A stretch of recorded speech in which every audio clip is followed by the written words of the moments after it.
Bonjour, nous allons aujourd'hui voir comment faire pour mettre des bords perdus et des traits de coupe sous un fichier InDesign.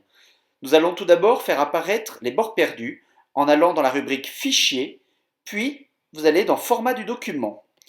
Apparaît alors une rubrique qui s'appelle Fond perdu et Bloc. Vous allez taper dans Fond perdu 2 mm. Automatiquement, ça va se mettre sur les 4 rubriques. Et vous allez pouvoir maintenant valider. Vous avez tout autour de votre document un trait qui apparaît pour symboliser vos bords perdus. Vous allez maintenant rajouter votre fond dans le bord perdu en l'étirant tout simplement. Vous allez aussi, après, sur la photo, la rajouter dans votre bord perdu pour pas qu'il y ait du blanc qui apparaisse au moment de la coupe.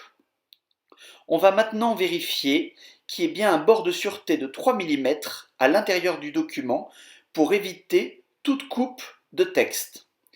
Donc pour ça, nous allons prendre la règle et la mettre à 3 mm du bord gauche. Nous allons ensuite prendre la règle et la mettre à 3 mm du haut, et ainsi de suite pour la partie droite et aussi pour le bas. Une fois ce travail effectué, je vérifie que je n'ai aucun texte qui dépasse de cette zone. Je vais maintenant pouvoir exporter mon document dans Fichier, Exporter. Je vais nommer mon PDF comme je le souhaite.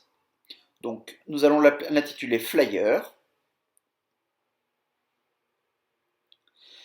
Je vais mettre sur Adobe PDF Impression.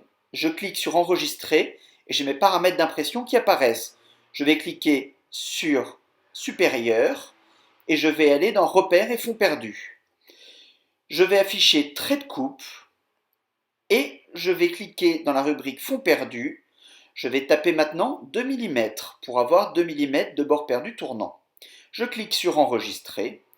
Mon document est ainsi enregistré et je vais pouvoir aller le vérifier sur mon bureau en cliquant sur mon document Flyer. Et voilà, je vois apparaître mon document avec les traits de coupe et les bords perdus. Mon document est donc prêt pour l'impression.